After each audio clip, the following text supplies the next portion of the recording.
প্রিয় শিক্ষার্থীরা, ইউনিট 5 এ আমরা আলোচনা করব হস্তান্তরযোগ্য ঋণের দলিল সম্পর্কিত বিষয়গুলো নিয়ে। এখান থেকে মূলত হস্তান্তরযোগ্য ঋণের দলিলের পরিশোধের যে সময়টা রয়েছে সেই সময়কাল নির্ণয় নিয়ে মূলত কিছু গাণিতিক সমস্যা রয়েছে এবং এর সাথে কিছু থিওরিটিক্যাল বিষয় রয়েছে যেগুলো খুবই গুরুত্বপূর্ণ এবং বিশ্ববিদ্যালয় পরীক্ষায় আসার মতো। চলো লেকচারটি শুরু করা যাক। প্রথমেই বলে নিই আমরা হস্তান্তরযোগ্য ঋণের দলিলটি মূলত কোনটিকে বোঝাচ্ছে। হস্তান্তরযোগ্য ঋণের দলিল সহজে বোঝাচ্ছে দলিল অর্থাৎ একটা কাগজ, সেটা যেটাই হতে পারে না কেন। তো আমরা মূলত একটা কাগজ যেটা হস্তান্তর করার অধিকার রাখে, অর্থাৎ একজন আরেকজনকে দিতে পারবে, সেই অধিকার রাখবে, সেই কাগজটিকে আমরা বলি মূলত হস্তান্তরযোগ্য ঋণের দলিল। কিন্তু এক্ষেত্রে মূলত বিষয়টা কি, হস্তান্তরযোগ্য ঋণের দলিলটা আসলে কখন সৃষ্টি হবে খেয়াল করে রাখি, খেয়াল করে দেখি। এখানে যদি পণ্য ক্রয় বিক্রয় করার ক্ষেত্রে ধারে যদি লেনদেন হয়ে থাকে, সেক্ষেত্রে যদি পণ্যের বিক্রেতা যদি ক্রেতাকে বিশ্বাস না করে, তাহলে তাকে যদি বলে যে আপনি একটা লিখিত দলিল আমাকে দিয়ে দেন যে আপনি একটা নির্দিষ্ট সময় শেষে আমাকে মূল্যটি পরিশোধ করবেন, তাহলে সেক্ষেত্রে তাহলে এখানে যে ক্রেতা রয়েছে সে মূলত একটি দলিলে বা কাগজে লিখে দেয় আগামী 6 মাস পর আমি আপনাকে এই পরিমাণ টাকা পরিশোধ করব, তাহলে সেই দলিলটি মূলত হচ্ছে হস্তান্তরযোগ্য একটি দলিল। এবং এই দলিলটি মূলত যে বিক্রেতা রয়েছে সেও যদি আবার তার অর্থ প্রয়োজন হয়, সে অন্য কারো কাছে আবার বিক্রি করে সে তার কাছ থেকেও সে তার প্রয়োজনীয় অর্থ নিতে পারবে। তো এখানে মূলত হস্তান্তরযোগ্য ঋণের দলিল বিষয়টি হচ্ছে যে এটি একটি লিখিত দলিল যা প্রস্তুতকারী কর্তৃক স্বাক্ষরিত হয় এবং বারবার অবাধে হস্তান্তর করে সংশ্লিষ্ট পক্ষসমূহের দেনা পাওনা নিষ্পত্তির কাজে ব্যবহার করা যায়, তাকেই মূলত হস্তান্তরযোগ্য ঋণের দলিল বলা হয়। হস্তান্তরযোগ্য ঋণের দলিলের খুবই ভালো কিছু এক্সাম্পল রয়েছে, সেটি হচ্ছে বিনিময় বিল, অঙ্গীকারপত্র, চেক, ব্যাংক নোট, সরকারি নোট, ব্যাংকের আজ্ঞাপত্র, হুন্ডি, ভ্রমণকারী চেক, ডিবেঞ্চার এবং লভ্যাংশ ওয়ারেন্ট সহ রয়েছে গ্রাহক বন্ড। এগুলো মূলত হস্তান্তরযোগ্য ঋণের দলিলের অংশ। এর মধ্যে আমরা যে কোনো একটা এক্সাম্পল নিয়ে সেটি সম্পর্কে আলোচনা করব। আসলে হস্তান্তরযোগ্য ঋণের দলিল আমরা এখানে বুঝতে পারতেছি যে কেউ একজন ভবিষ্যতে আরেকজনকে টাকা দিবে এই মর্মে কোনো কাগজে লিখিতভাবে তাকে প্রদান করতেছে নির্দেশ যে আমি আপনাকে ভবিষ্যতে এত টাকা দিব। এবং আমি এখন যদি আবার এই কাগজ আমার কাছে আসে যে সে আমাকে ভবিষ্যতে টাকাটা দিবে, কিন্তু আমার আজকে এই টাকা দরকার, তাহলে আমি কি করব? আজকে আমি তাহলে আরেকজনের কাছে বিক্রি করে আমি এই কাগজটা বিক্রি করলাম একটু বাট্টায় বা কম দামে বিক্রি করলাম যে তুমি আবার ভবিষ্যতে তার কাছ থেকে টাকাটা নিয়ে নিবে। তাহলে সেক্ষেত্রে আমি যে আবার আরেকজনকে দিলাম তার কাছে আমি অবাধে হস্তান্তর করতে পারলাম, এই জন্য এটাকে বলা হয় হস্তান্তরযোগ্য ঋণের দলিল। এটি আরো সহজে বলা যায় যদি আমরা চেকের এক্সাম্পলটি নেই। আমরা যদি একটি চেক নেই, সেই চেকের কথা চিন্তা করি। চেক মূলত আমার কাছে কেউ যদি 5,000 টাকা পায়, তাকে আমি চেকটি দিলাম এবং আমি যাকে চেকটি দিয়েছি 5,000 টাকার, এখন যদি তার কাছে কেউ টাকা পেয়ে থাকে তাহলে সে আবার কি করতে পারে, এই চেকটি আরেকজনকে দিতে পারে, মূলত সত্ত্ব চেঞ্জ করতে পারে, হস্তান্তর হতে পারে, এক হাত থেকে আর এক হাতে যেতে পারে। এটিকেই বলা হয় হস্তান্তর যোগ্যতা। এবং হস্তান্তরযোগ্য এই সকল ঋণের দলিল নিয়েই মূলত আজকের আলোচনা। হস্তান্তরযোগ্য এই সকল ঋণের দলিল নিয়ে আমরা এখন আলোচনা করব এদের বৈশিষ্ট্য নিয়ে। হস্তান্তরযোগ্য ঋণের দলিল এর মধ্যে একটি খুবই গুরুত্বপূর্ণ দলিল হচ্ছে বিনিময় বিল। আমরা বিনিময় বিলের বৈশিষ্ট্যগুলো দেখলেই বুঝতে পারবো হস্তান্তরযোগ্য ঋণের দলিলের বৈশিষ্ট্যগুলো কি কি। হস্তান্তরযোগ্য ঋণের দলিলের ক্ষেত্রে অবশ্যই এটি লিখিত এবং একটি শর্তহীন আদেশনামা হতে হবে, অর্থাৎ অবশ্যই এর কোনো শর্ত থাকতে পারবে না। হস্তান্তরযোগ্য ঋণের দলিল যদি কারো কাছে উপস্থাপন করা হয় মেয়াদ শেষে, তাহলে সে অবশ্যই তার লিখিত অর্থ দিতে বাধ্য থাকবে। এর জন্য অন্য কোনো শর্ত থাকবে না, অর্থাৎ নতুন কোনো শর্ত এখানে সংযুক্ত হবে না যে এই কাজ করলে তারপর টাকা দিব, না হলে টাকা দিব না। এটি হচ্ছে একটি শর্তহীন লিখিত আদেশনামা যে আপনাকে টাকাটা পরিশোধ করতেই হবে। মনে রাখতে হবে বাংলাদেশে 1881 সালের আইন অনুযায়ী, হস্তান্তরযোগ্য ঋণের দলিল আইন অনুযায়ী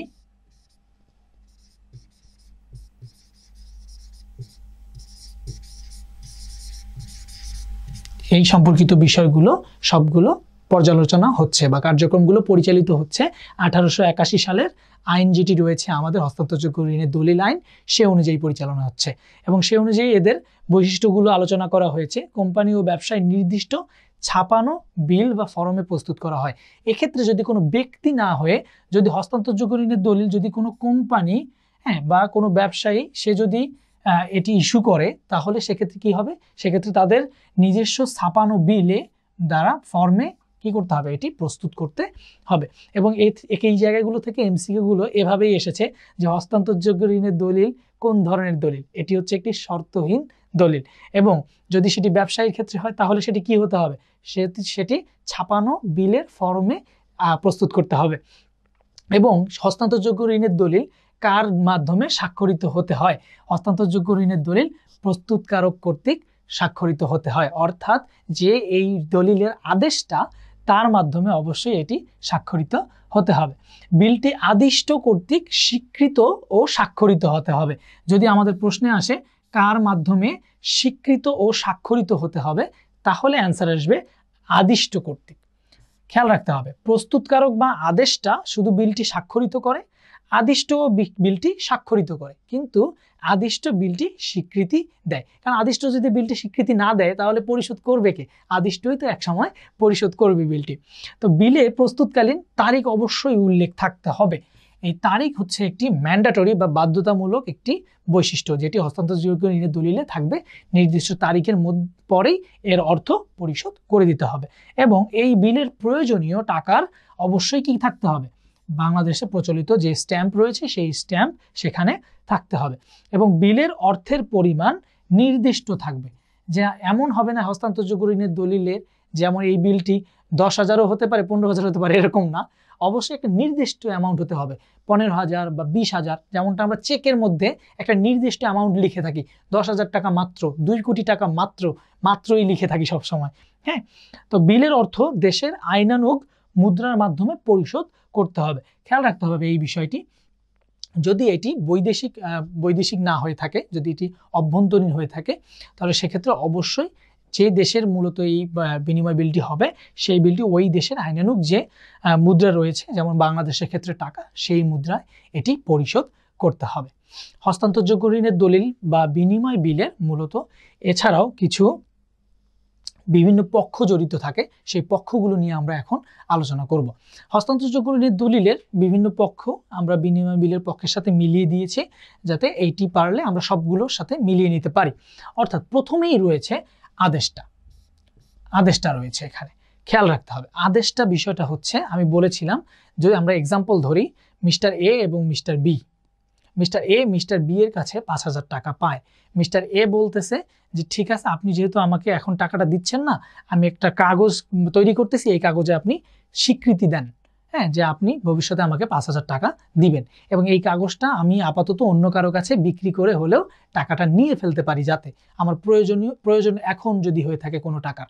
তো সেক্ষেত্রে আমরা সহজে বলবো এখানে মিস্টার এ কে নিলাম আর মিস্টার বি কে নিলাম এক্সাম্পলের জন্য। এখন মিস্টার এ হচ্ছে এই কাগজের প্রস্তুতকারক, সে হচ্ছে আদেশটা হচ্ছে যে বিনিময় বিল বা হস্তান্তরযোগ্য ঋণের দলিল প্রস্তুত করে, সে হচ্ছে আদেশটা, প্রস্তুতকারক। এখন যার প্রতি আদেশ করা হলো, যাকে নির্দেশ দেওয়া হচ্ছে সমপরিমাণ টাকা পরিশোধের একটা নির্দিষ্ট সময় শেষে, যাকে নির্দেশ দেওয়া হচ্ছে তাকে মূলত বলা হয় আদিষ্ট। একটা হচ্ছে আদেশটা, আরেকজন হচ্ছে আদিষ্ট। তাকে আমরা নির্দেশ করলাম ভবিষ্যতে তুমি এই তারিখের পরে টাকাটা পরিশোধ করবে, তাহলে সে হবে হচ্ছে আদিষ্ট। স্বীকৃতিকারক একটি এখানে বলা হয়, স্বীকৃতিকারক হচ্ছে এখানে যদি মূলত এখানে গ্যারান্টি পত্র আরেকজন দিচ্ছে, তৃতীয় কোনো ব্যক্তি এসে বলতেছে যে না, হ্যাঁ, এটাকে স্বীকৃতি দেয়া হোক যে হ্যাঁ সে অবশ্যই এটি টাকাটা পরিশোধ করবে, তো আরেকজন যদি স্বীকৃতি দেয় তাকে বলা হয় এই বিনিময় বিলের স্বীকৃতিকারক। এবং বিনিময় বিলের প্রাপক বলতে বোঝায় হচ্ছে যে এখন বর্তমানে এই বিনিময় বিলের অর্থটা কাকে পরিশোধ করা হবে, অর্থাৎ আদিষ্ট ব্যক্তি কাকে অর্থটা পরিশোধ করবে, কার কাছে মূলত এই বিনিময় বিলটি রয়েছে, তো যার কাছে রয়েছে সেই হচ্ছে প্রাপক।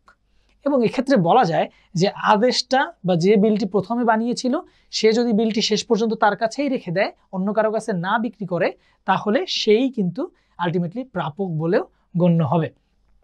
এরপরে বলা যায় অনুমোদন বলে প্রাপক। অনুমোদন বলে প্রাপক জিনিসটি হচ্ছে এরকম যে আমি এখন যদি অন্য কাউকে, আমি বর্তমান যদি আদেশটা বা আরেকজন যদি কোনো প্রাপক থাকে, সে যদি আরেকজনকে রেফার করে যে একটা নির্দিষ্ট সময় শেষে তাকে পরিশোধ করতে হবে, সেক্ষেত্রে যদি এটি তার সজ্ঞানে এই বিনিময় বিলটি কিনে থাকে, তাহলে তাকে বলবো আমরা অনুমোদন বলে প্রাপক। মূলত হোল্ডার ইন ডিউ কোর্স বলা হয় তাদেরকে। এরপরে রয়েছে অনুমোদনকারী, অর্থাৎ যারা এই বিনিময় বিলটিকে অনুমোদন করে দিবে তাকে বলা হয় অনুমোদনকারী। এরপরে রয়েছে ধারক, এটিও বিনিময় বিলের একটি পক্ষ।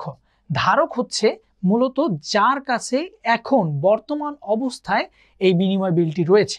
মূলত সে আদেশটা নাও হতে পারে, কারণ আমি আদেশটা বিলটি প্রস্তুত করেছি মনে করেন 5,000 টাকা একটা বিল প্রস্তুত করেছি, বি আমাকে এটা পরিশোধ করবেই, বি হচ্ছে আদিষ্ট, আমি হচ্ছে আদেশটা। এখন আমি যদি সি এর কাছে এটা বিক্রি করি যে আমার আজকে একটু টাকা দরকার, আমাকে তুমি 5,000 টাকার একটা বিল নিয়ে নাও আমার কাছে, তুমি বি এর কাছ থেকে টাকাটা পেয়ে যাবে নির্দিষ্ট সময় শেষে। এখন আমাকে তুমি কিছু টাকা দিয়ে এই বিলটা নিয়ে নাও। সিও বিলটি কিনলো। এখন কোনো কারণে সি আবার এই বিলটি আবার ডি এর কাছেও বিক্রি করতে পারবে, যেহেতু হস্তান্তরযোগ্য ঋণের দলিল, সো অবাধে হস্তান্তর হতে পারবে বিলটি। তো এখানে সর্বশেষ মূলত বিলটি কার হাতে রয়েছে? বিলটি রয়েছে ডি এর হাতে। সো সেক্ষেত্রে ডি হবে মূলত এই বিলটির ধারক। এবং তার সাথে বলা যায় যথাকালে ধারকও হচ্ছে সেই ব্যক্তি। এরপরে যদি ডি আবার অন্য কারো কাছে বিক্রি করে ফেলে বা তার কাছে দেওয়ার যদি কোনো এরকম কোনো চুক্তি করে থাকে যে আরেকজনকে দিবে, ডি এটিকে ই ব্যক্তির কাছে দিয়ে দিবে, সেই ই ব্যক্তি কার কাছ থেকে টাকাটা নিবে? আদিষ্ট বি এর কাছ থেকে টাকা নিবে, তখন এই ই ব্যক্তিটি হয়ে যাবে যথাকালে ধারক। আমরা হস্তান্তরযোগ্য ঋণের দলিলের বিভিন্ন প্রকারভেদ সম্পর্কে জানবো এখন। হস্তান্তরযোগ্য ঋণের দলিলের বিভিন্ন প্রকারভেদের মধ্যে রয়েছে প্রথমেই অভ্যন্তরীণ বিনিময় বিল, অর্থাৎ যখন একটি বিনিময় বিলের আদেশটা, আদিষ্ট, ধারক যত কিছু রয়েছে তারা যদি একটি নির্দিষ্ট ভৌগোলিক এরিয়া বা একটি নির্দিষ্ট দেশের হয়ে থাকে, তাহলে সেটি হবে অভ্যন্তরীণ বিনিময় বিল। কিন্তু যদি কোনো বিনিময় বিলের যদি আদেশটা বা আদিষ্ট যে কোনো একজনও যদি বাহিরের দেশে বা অন্য দেশের হয়ে থাকে, আলাদা দেশের হয়, তাহলে সেটি হয়ে যাবে বৈদেশিক বিনিময় বিল। খেয়াল রাখতে হবে, অভ্যন্তরীণ বিনিময় বিল আমাদের অভ্যন্তরীণ মুদ্রায় পরিশোধ করতে হয়, কিন্তু বৈদেশিক মুদ্রায় বিনিময় বিলগুলো মূলত আন্তর্জাতিক মুদ্রায় এগুলো বিনিময় হয়ে থাকে। চাহিদা মাত্র বিল। চাহিদা মাত্র বিল বলা হয় সেই সকল বিলগুলোকে যেই বিলগুলোতে কোনো নির্দিষ্ট মেয়াদ বা তারিখের উল্লেখ থাকবে না যে এই তারিখে পরিশোধ করতে হবে। অর্থাৎ চাহিদা মাত্র বিল হচ্ছে সেই বিল যেই বিলটি উপস্থাপন করার সাথে সাথেই এর আদিষ্ট পরিশোধ করতে বাধ্য থাকবে। এরপরে রয়েছে মেয়াদি বিল। এই চাহিদা মাত্র বিলের একদম অপোজিট, অর্থাৎ এর আদিষ্ট একদম নির্দিষ্ট তারিখেই এর মূল্য পরিশোধ করবে। অর্থাৎ যে বিনিময় বিলের মধ্যে নির্দিষ্ট তারিখ দেওয়া রয়েছে বা মেয়াদ রয়েছে, সেই বিলটি হচ্ছে মেয়াদি বিল। বাণিজ্যিক বিল।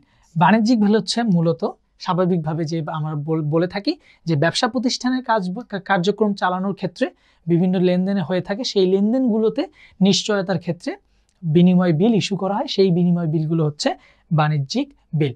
এবং অর্থ সংস্থানকারী বিলটি হচ্ছে একটু এক্সেপশনাল বিনিময় বিল। এই অর্থ সংস্থানকারী বিলটি হচ্ছে শুধুমাত্র প্রয়োজন মেটানোর জন্য একটি নিছক বা একটি অলিক সম্পদের মতো করে একটি বিল তৈরি করা হয়, যার জন্য কেউই দেনাদার বা পাওনাদার এক্স্যাক্টলি থাকে না। তো সেক্ষেত্রে সেই বিলটিকে মূলত বলা হয় অর্থ সংস্থানকারী বিল, অর্থাৎ নিজেদের প্রয়োজনীয় অর্থ ঋণ হিসাবে নেওয়ার ক্ষেত্রেও এটি ব্যবহার করা হয়ে থাকে। প্রিয় শিক্ষার্থীরা, এখন আমরা ইউনিট 6-এ মূলত এই হস্তান্তরযোগ্য ঋণের দলিল সম্পর্কিত মেয়াদপূর্তি দিবস নির্ণয়ের যে গাণিতিক সমস্যাগুলো রয়েছে সেগুলো সম্পর্কিত বিষয় নিয়ে আলোচনা করব।